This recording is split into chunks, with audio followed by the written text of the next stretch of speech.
Hello everybody, and welcome to yet another edition of Koopafantasy. I am Koopafantasy, and in this video I'm going to go over my Week 4 set of stardom picks for the 2012-2013 NFL Fantasy Football season. Before I get into the video, guys, please like, subscribe my video. That'd be awesome. Show it to your friends, stuff like that. Share the video. Find me on Twitter, Blackie_Mike. If you ever want to ask me questions, have something on top of your head, you just want another opinion on, hit me up on Twitter. I'll gladly give you my opinion on whatever it is you're worried about. Systar questions, things like that, player upgrades, trades you're thinking about making, just hit me up on Twitter, guys. Blackie_Mike. And finally, hit up my blog, Koopafantasy.com, Koopa fantasy.com. You can read any video I make here. There's content of it on the website originally, so if you don't want to have to listen to my crappy voice all day or for these videos, go to the blog, check out all the articles, and leave me some comments or something, and rate the articles. All right, guys, let's get into it. My Week 4 cinema sort of picks of the 2012-2013 NFL season. At quarterback, I think it might be a good pick to play Ryan Fitzpatrick this week, guys. I believe he's coming off a pretty good week. The Patriots have been pretty good against the run this year, pretty shaky against the pass for the most part. I think this is a week that Ryan Fitzpatrick can capitalize and have a big game. He's a pretty up and down guy. He's known to throw picks here and there, but New England is a familiar team for him. They meet twice a year, and I think that he can have a 250-yard, 300-yard, 2-3 TD game. But you got to be ready to see an interception or two as well. But the good thing is that the Bills should be playing from behind. All right, at running back, I think it might be a good idea to start Frank Gore, guys. The Jets have struggled against the run so far this year. In the last couple of years, the Jets have really fallen off as an elite run defense. And against the San Fran in Week 4, I think they're going to get pounded against. They're missing Darrelle Revis now, so their whole defensive scheme is going to have to change. And I think San Fran runs the ball a lot, runs it with success against them on this weekend.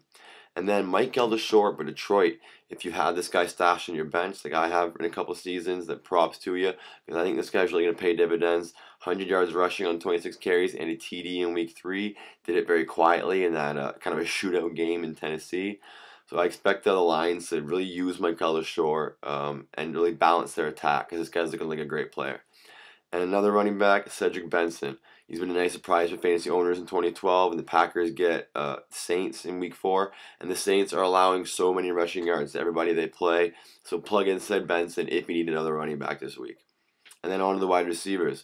Vincent Jackson for Tampa Bay. I had him as a sit last week, and he came through with only one catch, 29 yards. But I think that this can be a week where this guy booms. He's got a very tasty matchup against the Redskins, who are allowing tons of yards in the air. So I think after sitting Vincent Jackson, you got to plug him right back in and expect big stuff from him this week. Denarius Moore in Oakland. This is probably the stardom selection I'm most concerned about. Palmer's a hard QB to trust, and the Raiders haven't really been a great team so far in 2012. But with Hayward Bay out, I think that Denarius Moore is really going to have to use his unique skill set and try to get the ball open and have some healthy yardage totals against in this matchup. And on to a couple tight ends. Kyle Rudolph, he's been excellent with the Vikings in 2012. He doesn't have the biggest yardage totals. His biggest yardage total in a game is 67 yards, but he does have 3 TDs in his last 2 games alone. Christian Ponder, the QB, is looking pretty legit so far and seems to be targeting Rudolph a lot. So I'm thinking that the young TD gets his 4 TD in 3 games. And then finally, New York Jets, Dustin Keller. If you ever need to start a tight end, just look for who's playing the San Francisco 49ers.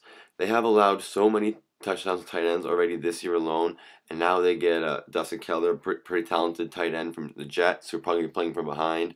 The aforementioned Kyle Rudolph just scored 2 touchdowns against the 49ers, so I don't see why Dustin Keller can't get in there for some nice yards and possibly a score as well.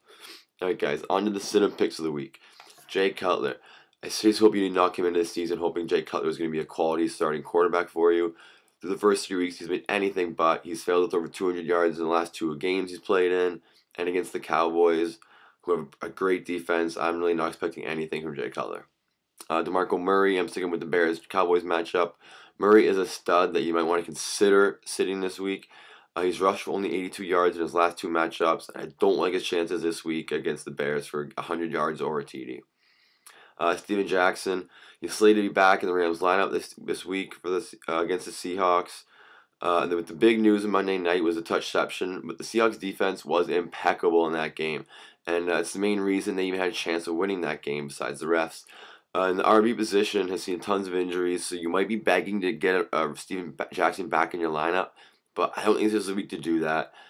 He's going to get stuffed by the Seahawks. Alfred Morris. This is a guy that I picked up in tons of leagues and I have been using. I think I've used him in weeks 1, 2, and 3 in certain leagues. But in week 4, I am not going to be using this guy. Tampa Bay Buccaneers have somehow been the best team against the run this year in terms of yardage, and the worst team in terms of yards in the air. So taking on with Washington coming to town, I think Alfred Morris kind of takes a backseat to RG3 and company the way he has in the past. All right, fine. The last two guys, or last three guys, a couple wide receivers and a tight end. Nate Washington, Washington Britt, and the rest of the Titan squad. They're one of the strongest defenses in the league right now in Houston Texans, who are looking extremely legit. Despite how good Washington's been so far this year, I think I find room for him on my bench. And Britt has been the lamer of the two so far this year, but I think he's a guy you kind of still have to consider rolling with in the future. He's just way too talented. He's the more talented player of him and Nate Washington. And they're both were sits this week, but Nate Washington especially. And Britt is the guy I want moving forward. New Orleans, Marcus Colston does not have a TD yet in 2012. He's only talked 50 yards once somehow. There's rumors he's been stymied by a leg injury, and it seems like it very well could be true. The Packers have been very good against the pass so far this year. They were terrible against it last year. And they should be able to keep Colston under wraps in this week 4 matchup. I'm looking at Sproles and Lance Moore to do a bit more of the heavy lifting in the game. And finally, at tight end, Greg Olsen. The Falcons have been pretty deadly against tight ends this year. They held Antonio Gates and Dante Rosario with only 4 catches, 23 yards last week. And yeah, they've really been death to ATV they faced for in 2012, and I'm pretty much guaranteeing Olsen does not get a TD and maybe gets 50 to 60 yards in this matchup. And also, if you have a tight end playing the Eagles, it's always a bad matchup. Eagles are killers against tight ends. Alright guys, that is it for me and my week 4 Sit 'em Starting video. If you enjoyed my video, please take the time to like, subscribe, share it with your friends, as I did all at the beginning of the video. Hit me up on Twitter, all the questions. KOOPAFantasy.com is the website, the blog. Come check me out, guys. Koopafantasy signing out. Peace.